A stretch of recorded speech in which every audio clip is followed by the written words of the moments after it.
শান্তিতে নোবেলজয়ী মোহাম্মদ ইউনূস ফ্রান্সের রাজধানী প্যারিস থেকে বৃহস্পতিবার দেশে ফিরেছেন। তারপর রাত ৯টায় বঙ্গভবনে অন্তর্বর্তীকালীন সরকারের শপথ অনুষ্ঠিত হয়েছে।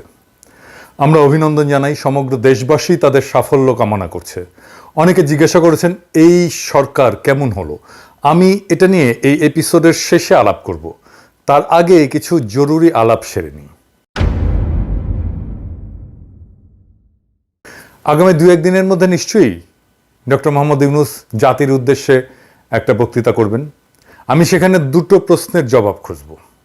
প্রথমত, বাংলাদেশে গত ১৫ বছর ধরে চলমান গণতন্ত্র এবং মানবাধিকার প্রতিষ্ঠার মরণপণ সংগ্রামে তিনি কোথায় কতটুকু ভূমিকা পালন করেছিলেন তা দেশবাসীকে জানাবেন। মরহুম ডাক্তার জাফরুল্লাহ চৌধুরীর মতো অন্যান্য এনজিও সমূহের নেতৃবৃন্দ কেন এমন মৌলিক মানবাধিকারের লড়াইয়ে প্রত্যক্ষ ভূমিকা রাখতে পারলেন না বা পারেন না, সে বিষয়টা ব্যাখ্যা করবেন। এই ব্যাখ্যাটা জরুরি, কারণ এই সরকারের ডিসপ্রপোর্শনেটলি এনজিওর প্রতিনিধিত্ব আছে। লড়াইয়ে নাই কিন্তু পদে আছি, এই ফেনোমেননটার ব্যাখ্যা আমরা চাইতেই পারি এই লড়াইয়ের স্টেক হোল্ডার হিসেবে। দ্বিতীয়ত, ৫ তারিখে অগাস্ট বিপ্লব সংগঠিত হওয়ার পরে ওনার ঢাকায় ফিরতে ৭২ ঘন্টা সময় কেন লাগলো, সে ব্যাপারে নিশ্চয়ই তিনি একটা গ্রহণযোগ্য ব্যাখ্যা দেবেন। কারণ যারা তার সাথে যোগাযোগ রাখছিলেন তারা প্রত্যেক দিনই বলছিলেন তিনি বিকেলে আসবেন, সন্ধ্যায় আসবেন, আবার রাতে বলেছিলেন পরের দিন সকালে আসবেন। এই সমন্বয়হীনতা কেন ঘটেছিল সেটা দেশবাসীর জানার প্রয়োজন রয়েছে। বিলম্বের এই ৭২ ঘন্টায় দেশব্যাপী যে সমস্ত অঘটনগুলো ঘটেছে সেগুলোর দায় কে বা কারা নেবেন? দেশে অরাজকতা চলেছে, কোনো অভিভাবক নেই। একটা কথা শুনলাম, মাইনর সার্জারি হয়েছে ওনার, কিন্তু ওনার কি স্বল্পতম সময়ে প্রয়োজনে চার্টার করা বিমানে চলে আসা উচিত ছিল না এমন একটা অরাজকতার সময়? আরেকটা প্রশ্নের উত্তর দরকার। অবৈধ রাষ্ট্রপতি শাহাবুদ্দিন চুপ্পু কর্তৃক ইতিমধ্যে তাড়াহুড়ো করে নিয়োগ বাগানো কর্মকর্তাদের তিনি অপসারণ করবেন কিনা? ডক্টর মোহাম্মদ ইউনূসকে এসব বিষয়ে তার অবস্থান দেশবাসীর সামনে স্পষ্ট করতে হবে। আজকের এই অন্তর্বর্তীকালীন সরকার কিভাবে গঠিত হবে সে বিষয়ে গত ৭২ ঘন্টায় যারা আলাপ আলোচনা করে সিদ্ধান্ত নিয়েছেন তাদের সিংহভাগই বিগত ফ্যাসিস্ট সরকারের নিয়োগপ্রাপ্ত কর্মকর্তা এবং কর্তা ব্যক্তি। এদের বাইরে গণ অভ্যুত্থানকারী তরুণ নেতৃত্বের অভিভাবক হিসেবে যে সমস্ত ব্যক্তি এতে যুক্ত হয়েছিলেন তারা হাসিনার হাতে ক্ষতবিক্ষত বিকৃত সংবিধানের আওতার মধ্যে থেকেই সবকিছু করার সিদ্ধান্ত নিয়েছেন, যার ন্যায্যতা এবং বৈধতা নিয়ে দেশবাসীকে কোনো কিছু অবহিত করা হয়নি। যেখানে ৭২-এর সংবিধানের মধ্যেই অন্তর্বর্তীকালীন সরকার গঠনের কোনো বিধানই নাই, সেইখানে এই অচল দলিলের মধ্যে গণ অভ্যুত্থানের বিপ্লবী আকাঙ্ক্ষাকে ঢুকিয়ে দিয়ে আইনি মায়ের পেঁচের ব্যাখ্যায় গলা টিপে ধরার অধিকার তাদেরকে কে দিয়েছেন? এমন পরিস্থিতিতে আমরা কখনোই অবৈধ রাষ্ট্রপতি শাহাবুদ্দিন চুপ্পুর তত্ত্বাবধানে একটা শপথ গ্রহণ কার্যক্রমকে অনুমোদন করি না। এই বিপ্লবোত্তর অন্তর্বর্তীকালীন সরকারের কখনই বঙ্গভবনে গিয়ে শপথ গ্রহণ করা উচিত হয়নি। বঙ্গভবনে গিয়ে শপথ গ্রহণ করাকে আমরা নৈতিকতা বর্জিত, আইনগতভাবে অযথার্থ এবং সদ্যমুক্ত বাংলাদেশের জন্য অশোভন বলে মনে করি।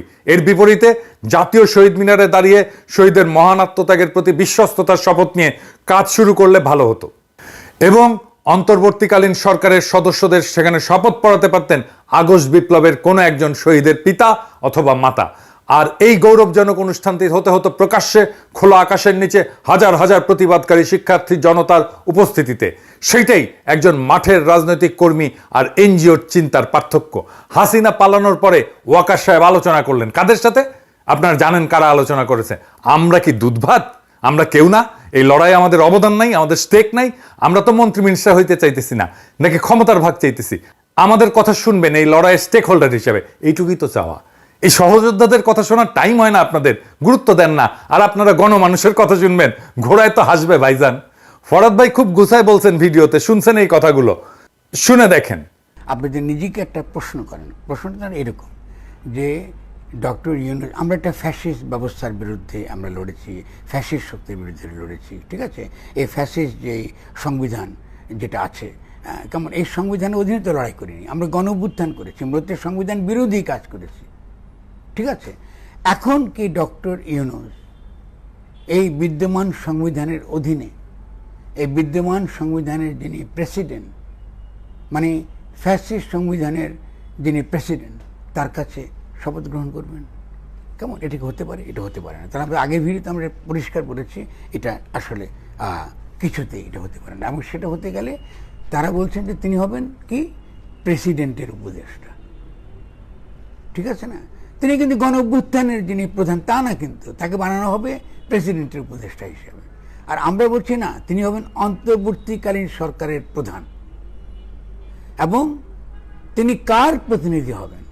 তিনি হবেন গণ অভ্যুত্থানের জনগণের সার্বভৌম ইচ্ছার প্রতিনিধি, সকল সংবিধান, সকল আইন যার অধীন। উনি খুবই গুছায় বারবার উনি বলে গেছেন, ওনার কথা শোনা হয় নাই। ফ্যাসিস্ট সরকারের নিয়োগপ্রাপ্ত অবৈধ দুর্নীতিবাদ রাষ্ট্রপতি শাহাবুদ্দিন চুপ্পু এবং সেনাপ্রধান ওয়াকারুজ্জামানের সাথে সাক্ষাৎ করে কিছু লোক হঠাৎ বিগলিত হয়ে পড়ছেন, লাজ লজ্জার মাথাকে উচ্ছ্বাস প্রকাশ করছেন। যদিও দেশবাসী ও সাধারণ মানুষ এদেরকে পতিত সরকারের দোসর, গণহত্যার জন্য দায়ী কর্মকর্তা এবং খুনি হাসিনাকে নির্বিঘ্নে পার করে দেওয়ার সহযোগী হিসেবে চিহ্নিত করছেন। বলেন দেখি, এই গণ অভ্যুত্থানে নেতৃত্ব দানকারী কিশোর তরুণ যুবকদের সংস্কার ভাবনার সাথে স্বৈরাচারের দোসর, ফ্যাসিস্টের দোসর এবং শেষ মুহূর্ত পর্যন্ত বল প্রয়োগকারী সংস্থা সেনাবাহিনী প্রধান ওয়াকারুজ্জামান আর দেশের সেরা দুর্নীতিগ্রস্ত বিচারকদের অন্যতম প্রেসিডেন্ট শাহাবুদ্দিন চুপ্পুর চিন্তা ভাবনার মিল হয় কি করে? আমি দেখতে পাচ্ছি সুশীল সমাজের একদল মানুষ অন্তর্বর্তীকালীন সরকারে ঢুকে পড়ে নিজেদের সামাজিক অবস্থানকে আরেকটু মর্যাদাপূর্ণ করে তোলার প্রতি বেশি আগ্রহী। তারাই তো মনে করছেন মরহুম প্রধান বিচারপতি শাহাবুদ্দিন আহমেদ, হাবিবুর রহমান, লতিফুর রহমানের তত্ত্বাবধায়ক সরকারের মতো এটা 3 মাস মেয়াদী একটা মসৃণ যাত্রার কার্যক্রমের মধ্যে সীমিত থাকবে। জি না, আসলে এই তত্ত্বাবধায়ক সরকারের মূল সংকটটা কি? ট্যাকটিক্যালি বাংলাদেশ স্বাধীন হওয়ার পরে 1971 সালের 16 ডিসেম্বর মাসে দেশ পরিচালনার ক্ষেত্রে যে বিশাল চ্যালেঞ্জ সৃষ্টি হয়েছিল, বাস্তবে বর্তমান সমস্যা এর চেয়ে অনেক বড়। এর আগে কখনোই রাষ্ট্র ক্ষমতা ফেলে পলায়ন করে কেউ গভীর শূন্যতা তৈরি করেনি, আর তা বোঝার ক্ষমতা কি এই লোকগুলোর আছে? খুনি শেখ হাসিনার বসানো প্রশাসনের শীর্ষ কর্মকর্তা এবং রাষ্ট্রপতির সাথে মেলামেশা করে মুগ্ধ হয়ে যাওয়া ব্যক্তিরা কি বুঝতে পারছেন গত 15 বছরের দুঃশাসনে বাংলাদেশের সবগুলো রাষ্ট্রীয় প্রতিষ্ঠান ভেঙে চুরমার করে দিছে ফ্যাসিস্ট শেখ মুজিবের কন্যা? এইগুলাকে নতুন করে গড়ে তোলার যে বিশাল কাজ, তা কম বেশি বিপ্লবী দৃষ্টিভঙ্গি সম্পন্ন সরকার ছাড়া কেউ করতে পারবে না। আর এজন্য দরকার হবে সংশ্লিষ্ট মন্ত্রণালয়ের বিষয়ে অভিজ্ঞতা, শিক্ষা, জ্ঞান সম্পন্ন এবং বিপ্লবী চেতনা সম্পন্ন বিশেষজ্ঞদেরকে নিয়োগ দিয়ে। হাইকোর্ট এবং সুপ্রিম কোর্টের বিচারপতিরা বিগত বছরগুলোতে যে সমস্ত অপকর্ম এবং বেআইনি কাজ করছেন, এরপর বর্তমান পরিস্থিতিতে তারা আদালতে বসতে ভয় পাচ্ছেন। জনপ্রশাসনের কর্তা ব্যক্তিরা দুর্নীতি এবং অনিয়মের পাহাড় মারায় অঢেল সম্পত্তি বানানোর পরে এখন তারাও অফিস বিমুখ হয়েছেন। আর বেনজির দুর্নীতিতে ডুবে থাকা শীর্ষ 500 অপরাধী পুলিশ কর্মকর্তা পালায় যাওয়ার পর তাদের সকল পর্যায়ের অফিসার্স খালি হয়ে গেছে। এমন একটা ভয়াবহ পরিস্থিতিতে যে পরিমাণে উদ্ভাবনী শক্তি, অভিজ্ঞতা, বিপ্লবী জোশ এবং সততার জোর নিয়ে সামনে আগাইতে হবে, তেমন লোকের নাম কি আমরা উপদেষ্টা মন্ডলীতে দেখতে পাচ্ছি? না, সবাই না। কেউ কেউ আছে, কিন্তু সবাই না। আমি এই উপদেষ্টা মন্ডলী নিয়ে পরে কথা বলবো। এখন বরং দেখি প্রফেসর ইউনূসকে দ্রুত কি কি পদক্ষেপ নিতে হবে। আমরা মনে করি ডক্টর মোহাম্মদ ইউনূসকে অতি দ্রুত 5টা পদক্ষেপ নিতে হবে। আগামীকালই একটা জাতীয় কমিশন ঘোষণা করে এই গণ অভ্যুত্থানের বিভিন্ন পর্যায়ে, মানে হাসিনা সরকার ক্ষমতা নেওয়ার পর হতাহত, গুমের শিকার, নির্যাতিত, ক্ষতিগ্রস্ত, মামলার শিকার, দেশ থেকে বাধ্য হওয়া সকল মানুষের একটা তালিকা প্রণয়ন সম্পন্ন করতে হবে। যাদের অঙ্গহানি ঘটছে, অন্ধত্ব বরণ করছেন, যারা আহত হয়ে যন্ত্রণায় কাটাচ্ছেন, তাদের সর্বোত্তম চিকিৎসার ব্যবস্থা করতে হবে, পুনর্বাসন করতে হবে, নিহতদের পরিবারের পুনর্বাসন করতে হবে। মনে রাখতে হবে তিনি, মানে প্রফেসর ইউনূস, বর্তমান প্রশাসনের বিভিন্ন পর্যায় থেকে বাধার মুখে পড়বেন। সেই জন্য দ্রুত আইন শৃঙ্খলা পরিস্থিতির উন্নতি সাধনের জন্য আগামী 24 ঘন্টার মধ্যে তাকে সারা দেশে সকল পর্যায়ে বৈষম্য বিরোধী সংগ্রাম কমিটি গড়ে তোলার ডাক দিতে হবে। পুলিশ বিভাগের সকল সদস্যদেরকে তাদের কর্মস্থলে ফিরে আসার আহ্বান জানানোর পাশাপাশি স্থানীয় জনগণকে তাদের নিরাপত্তা বিধানের জন্য অনুরোধ করতে হবে। তারপর যৌথভাবে জনসম্পৃক্ত পুলিশ ব্যবস্থা গড়ে তোলার কঠিন কাজ শুরু করা যাবে। পুলিশকে আমূল সংস্কার করতে হবে, সংস্কার করতে হবে মিলিটারিকে, সংস্কার করতে হবে আমলাতন্ত্রকে, সংস্কার করতে হবে জুডিশিয়ারিকে। আগামীকাল থেকে সকল কলকারখানা চালু করে টানা 6 দিন উৎপাদন চালাই যেতে হবে। 6 মাসের জন্য সরকারি সাপ্তাহিক ছুটি 2 দিনের জায়গায় 1 দিনে নামায় আনতে হবে। শনিবার থেকে সকল শিক্ষা প্রতিষ্ঠান খুলে দিতে হবে এবং বিগত আন্দোলন সংগ্রামের কারণে পাঠ গ্রহণ এবং শিক্ষার যে ক্ষতি হয়েছে তা পূরণের জন্য প্রয়োজনীয় উদ্যোগ নিতে হবে। দরকার হলে এক্সট্রা ক্লাস করাইতে হবে। স্কুলের পাঠ্যক্রম নিয়ে অভিভাবকদের বড় ধরনের কনসার্ন আছে। এগুলোর অসঙ্গতি নিয়ে আমি ভিডিও করছি, 7 পর্বের করার কথা, আমি বাকিগুলো করব, 3টা বোধহয় করছি, কাজ আগায় দিছি। এইগুলা সংস্কার করতে হবে, বইগুলো সংস্কার করতে হবে। খাদ্য নিরাপত্তা নিশ্চিত করার জন্য কৃষিখাতকে সর্বোচ্চ গুরুত্ব দিয়ে সরকারকে অতি দ্রুত কাজে নামতে হবে। প্রয়োজনীয় ভর্তুকি নিশ্চিত করে সকল কৃষিপণ্য, শস্য উৎপাদনের বাম্পার ফলন ঘটাতে হবে। মৎস্য সম্পদ, গবাদি পশুপালন এবং উৎপাদনে জোর দিয়ে দেশে প্রোটিন সংকট কাটায় তুলতে হবে। প্রোটিনের বিকল্প উৎস খুঁজে বের করতে হবে। গার্মেন্টস সহ সকল খাতের শ্রমিকদের ন্যায্য মজুরি নিশ্চিত করার জন্য শীঘ্রই একটা কমিশন গঠন করতে হবে। গার্মেন্টস শ্রমিকদের ন্যূনতম মজুরি তাদের দাবি মতো নিশ্চিত করতে হবে। পাশাপাশি প্রবাসী শ্রমিকদের সুযোগ সুবিধা স্বার্থ রক্ষার জন্য সরকারের কি কি করণীয় তা চিহ্নিত করে কার্যকর ব্যবস্থা গ্রহণের মাধ্যমে বৈদেশিক মুদ্রা অর্জনের পথ সুগম করতে হবে। আর আমরা রেমিটেন্স বয়কট করছিলাম হাসিনার শাসনে, আমরা এখন আবার রেমিটেন্স পাঠাবো, সারা দুনিয়া থেকে পাঠাবো, ব্যাংকিং চ্যানেলে রেমিটেন্স পাঠাবো, ব্যাংকিং চ্যানেলের বাইরে কোনো রেমিটেন্স যাবে না। সার্বজনীন স্বাস্থ্যসেবা নিশ্চিত করতে হবে। আয় অনুসারে স্বাস্থ্যসেবা একজন ব্যয় করবে, যার আয় যত কম তার স্বাস্থ্যসেবা ব্যয় তত কম হবে, যার আয় নাই তার ব্যয় হবে 0 টাকা, তার কোনো খরচা হবে না। বাংলাদেশের স্বাস্থ্যসেবার মান বাড়াতে হবে যেন কেউ ভারতে চিকিৎসার জন্য না যায়। বাংলাদেশের স্বাস্থ্যসেবার মান উন্নত হচ্ছে কিনা তার একটাই প্যারামিটার আমাদের কাছে, প্রত্যেক মাসে মাসে ভারতে চিকিৎসার জন্য কতজন যাচ্ছে সেটার হিসাব রাখতে হবে পুঙ্খানুপুঙ্খভাবে। এইটার সংখ্যা যদি কমে তাইলে আমরা বুঝবো বাংলাদেশের চিকিৎসা সেবার মান উন্নত হচ্ছে। বাংলাদেশে ওয়ার্ক পারমিট ছাড়া যে সমস্ত ভারতীয় কাজ করতেছে তাদের চিহ্নিত করে বিতাড়িত করতে হবে। এবার আসেন আমরা এই অন্তর্বর্তীকালীন সরকারটাকে নিয়ে একটু দেখি। অন্তর্বর্তীকালীন সরকারে যারা আছেন তারা কেউ কিছু মনে করবেন না। অনেকে মনে করেন আমি সবার পিছে লাগি, সবার পিছে আঙ্গুল দিই। ভাই ওইটাই আমার কাজ। আঙ্গুল দেওয়ার লোক আছে জন্য আপনারা সোজা থাকেন, না থাকলে তো সোজা থাকবেন না। আমার সাথে কারো কোনো কিন্তু ভাই আপনাদের ব্যক্তিগত কোনো ঝামেলা নাই, কোনো শত্রুতা নাই, হ্যাঁ, আর কোনো ঈর্ষাও নাই। প্রফেসর ইউনূস নিজে জানেন আমি কি করি, উনি জানেন, হ্যাঁ, ওনাকে জিজ্ঞেস করে নিয়েন আপনারা, হ্যাঁ। তাই ওনার কাছে শুনে নিয়েন যে আমার আদৌ আপনাদেরকে ঈর্ষা করার কোনো কারণ আছে কিনা, বুঝছেন? যাই হোক, জুলাই আগস্ট 2024 একটা বিপ্লব হয়েছে, বিপ্লবে বিজয়ীরা সরকার গঠন করছে। এই সরকারে যারা আছে তারা সবাই কি আন্দোলনের সাথে প্রত্যক্ষভাবে যুক্ত ছিল? এই আন্দোলনের স্পিরিটের সাথে অ্যালাইন্ড? এই যে দেখেন ব্রিগেডিয়ার এম সাখাওয়াত হোসেন মাত্র 11 দিন আগে কি বলছিল যে শেখ হাসিনাকে ভুল বোঝানো হয়েছে, সব খারাপ, উনি ভালো। শুনেন, উনার মুখে শুনেন। আমার মনে হয় যে মাননীয় প্রধানমন্ত্রীকে সঠিক তথ্য কেউই দেয় না, এবং উনি ওনার আশেপাশে যারা আছেন, হয়তো আমি বললে ঠিক হবে না, আমার যা মনে হয় যে তারা কোনোভাবেই ওনাকে কোনো সঠিক তথ্য দিতে চান না। তো উনি আসছেন এই তত্ত্বাবধায়ক সরকারে, তো উনি কি হাসিনার কোনো দোষ দেখতে পারবেন, হাসিনার বিচার করতে পারবেন? তো হাসিনা যদি বিচার করতে পারবেন তখন তা বলতে পারলেন না কেন? আর তখন বলার যখন সাহস ছিল না, এখন আসছেন কেন? ওই তো বুঝ শুনছি উনারে নাকি আর্মি ঢুকাইছে, আর্মির কোটায় আসছেন উনি। আচ্ছা, এই যে দেখেন শারমিন মোর্শেদ খান, সারার মোর্শেদের মেয়ে, সে তো জয় বাংলার লোক, আওয়ামী অ্যাক্টিভিস্ট হিসেবে তার শুরু। মুক্তির গান দেখছেন না? এই যে এই মহিলা, উনি শারমিন মোর্শেদ। দেখেন ওই সময় স্মৃতিচারণ করতেছে জয় বাংলার গান দিয়া। গানটা শোনান, রিটেশ সাহেব না শোনান।